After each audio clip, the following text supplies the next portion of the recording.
There we go. We're going. Here we are at Monson Arts Council Ice Cream Social, right in front of the House of Art at 200 Main Street.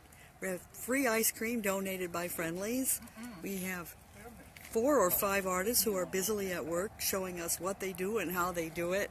And it is such a beautiful day. Don't forget the brownies. You are looking at Dave Dupre is over here making a portrait.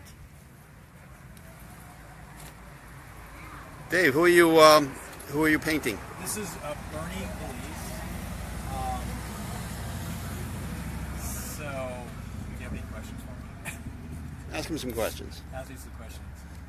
How long will it take to do the whole portrait? The whole portrait's, well, it's just a sketch. So, it hopefully won't take too long since Bernie's sitting in the sun. So before he dries completely, like another 10-15 minutes. Oh, okay. Good. So you're going to get the sketch done in 10 or 15 I'm minutes. going to get the sketch done in 10 or 15 minutes. Now, if I were to paint it afterwards, then I'd maybe give it some more depth. I'm going to use a couple of different values of pencil. Right now, I'm just putting in a rough sketch with a 4B, which is like a medium grade pencil. And then I'll put my darks in. I look for the overall values as opposed to line. I won't put line in until the end. Then I'll go in with an eraser and pick up the highlights. Now, if you were going to paint this after you sketched it, how would you do that? I would, I'd re-sketch it on the canvas, correct the mistakes I'm going to make now. Okay. And I'd probably make some notes on colors, skin tones. Okay. Do you ever use a technique where you photograph something that you're going to eventually paint? Yes, especially children. Because it's hard for them to sit still very long. It's really difficult to sketch them live. Very good. Well, thank you. I'll let you get back to your work. Thanks. Perfect timing, Dave.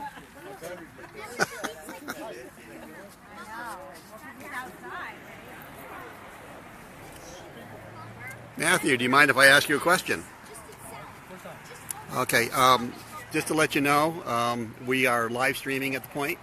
Okay. And you seem like you're very intent on what you're doing, so if you allow me to interrupt you for just a moment. I see you have ice cream in one hand and a paintbrush in the other. Right. That's an artist for you. And I know you already told me this, but could you, for the purposes of the camera, could you tell us again what it is that you're painting? I'm going to be doing a small oil painting of the scene over there with the gray building. I believe it's at the Unitarian Church. And Yes. the little gazebo beside it, and the big utility pole in front of it, and the street and so on. So that whole scene there, I'm going to try and fit on this little canvas. Yeah, well, that's interesting. So you wouldn't consider the light pole to be a distraction? No, it's an asset. Ah, very good. I'm a big fan of light poles. Aha. And the wires and the little doodads that are attached to the light poles. That's very interesting because my friends at the photo club always tell me that things like that are a distraction and I should do my best to get rid of them, take them out of the photograph if I can. But you're adding them in. That's terrific. Well, in this particular painting on site, doing plein air or push-shot painting, I feel it's kind of like you deal with the hand you're dealt. Yeah. And you, whatever it is that's there, you don't have to put in every single detail just because it's there. But what's there is kind of your raw material. So building it, you shouldn't be just automatically discounting something because it's got a bad rap. That's an interesting idea. Now, let me ask you, have you ever had a situation where you've painted something, you like what you see, but you think it might be a little bit better if it had a little extra and so added something into the painting? I've definitely taken poetic license. A lot of times there'll be an element of the painting that is what the painting is really all about. But then there's all the other stuff in the background and everything. And I feel like that should be serving the main purpose of the painting. So for instance, if there's 5 trees in the background and they're distracting from the main event, which is like some really cool looking rock, I could say, well, okay, there could just be 3 trees in the background. And maybe I'll make them darker than they would be normally. So yeah, I'm not a photographer. I'm not trying to make a photographic representation, but I am trying to have a true interaction with the scene before me. Would you call yourself a realist or an expressionist, or where do you think you fit into the scheme of artistic things?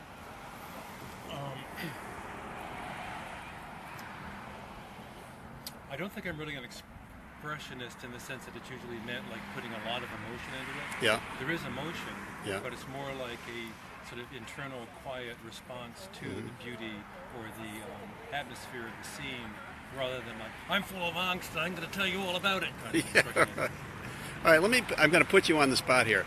What, in your mind, do you believe makes great art? Or let's say good art. I won't put you in the spot, do that. Let's say, what makes good art?